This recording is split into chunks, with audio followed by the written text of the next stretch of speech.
I think it's also really important to reject the scale question that people ask about social change. They say like, you have this idea. Well, if 7 billion people can't do it, then it's a failure of an idea. And it's like, and I personally think like it's the completely wrong approach to this thing. What you just said, one story, one episode, one interview, one piece that could make a moment that clicks for people. Like basically we need to reject like the idea that every single thing needs to be as fast as possible and as much as possible, but instead accept the humility of incremental change, you know? And I think that's really cool, like to just be like, I don't think I'm more important than I am. I just want to do my tiny little part to like make one little change, or if I could have one little person set on a slightly different trajectory because of something I said or wrote or something I demonstrated, like that's okay. Like that's good. That's actually a win. Like that's a huge win for me, not just a little win,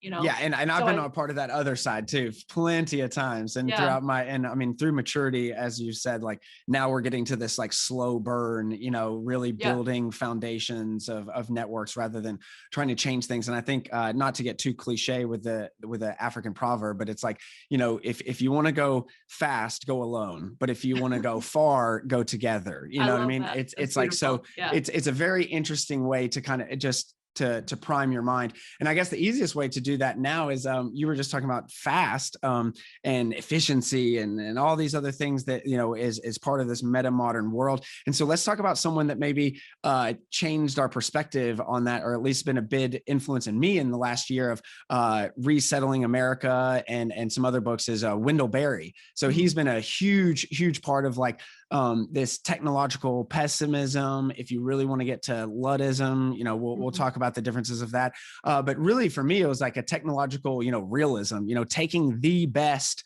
you know, highest on the bleeding edge of technologies, if it's useful, you know, in the context of what you need, and then going about it. But then other than that, not going past the threshold. Because I think a lot of things that we've just been talking about is that we've been, you know, playing hands that we don't have, you know what I mean? Right. Like, and then like with the profit motives and those kind of things, it's like, wait a second, if you don't make concrete good enough, you can't go past go to get profit. You know what I mean? Like there's a lot of these things that just like shouldn't be happening, but just because of the sheer aggregateness of systems and systems upon systems, et cetera, like you said, the apathy of meta systems and things like that, we could really kind of bring in the empathy of this localized or bottom up kind of thing. And Wendell Berry has been one of those influences for me. So maybe let's talk about him and then any other influences that really had, I think you've had a recent podcast guest that I was in attendance to, that we can talk about her, and she's been kind of fighting the good fight as well. So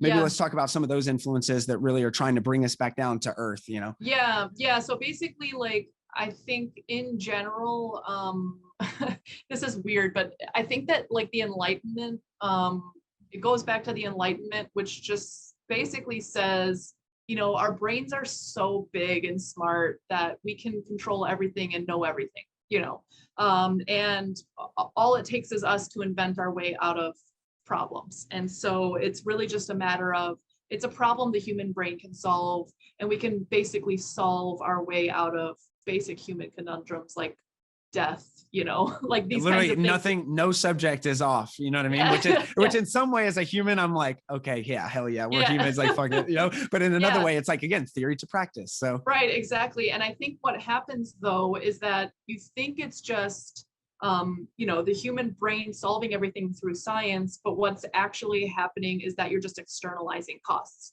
So I'll give you an example. Costs. So like, Vandana Shiva, and this is similar to Wendell Berry's work, but Vandana Shiva, who we had on the Doomer Optimism podcast at the STOA, or series at the STOA, she is constantly fighting against Bill Gates, because Bill Gates wants to come into India and Africa, and he wants people to get off their peasant small holdings, which are wildly diverse and biodiverse and all these kinds of systems that they're basically unmeasured. People don't measure peasant ag.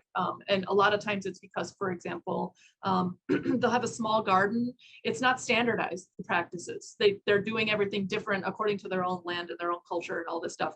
And they'll have a garden and then they'll run some ducks through it, or they'll run. So it's multi-use and it's stacked functions. And so there's no way to collect data on that in the way that there is about, like, for example, pea protein, which is what is being used in these plant-based burgers.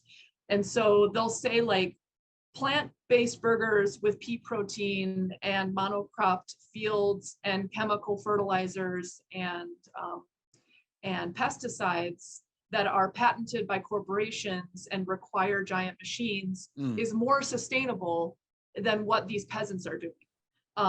But it's obviously not. And so basically what happens is this technological religion says we've solved the problem of food and efficiency. The way that we've solved it is transforming fossil fuels into a bunch of other types of chemicals and using the soil as basically like a dead substrate to toss chemicals on that then patented food grows out of. And this is the way we make the most sustainable food in the world. We're geniuses, we've solved it.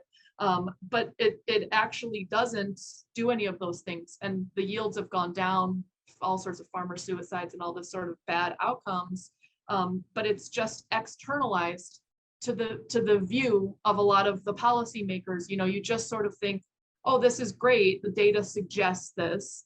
And then, you know, they don't see the peasant, the actual ways in which this affects peasant livelihood or biodiversity of non-domesticated animals on farms, for example. You know, like the frogs and the lizards and the birds and all this stuff, they all die in a monocrop system. But that external cost isn't factored in to the overall analysis of sustainability.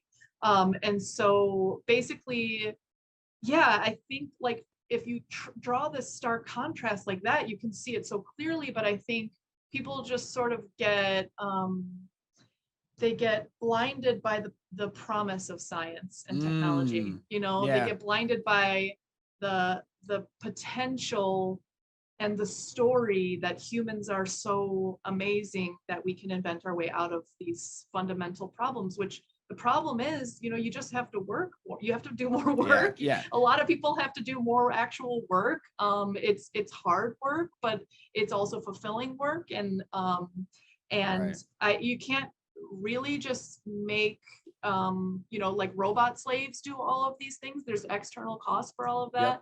And so, yeah, to me, I think it's really just asking the question, like, is this the appropriate technology for the problem that we have? And having humility and not worshiping science so much, or not worshiping technology to the extent that it leads to an outcome that's the opposite of the goal you have. You know, what are your actual goals, and what's the way to get there? And I think people's first instinct, at least in the developed world among elite people, is like, what's the latest technology out there?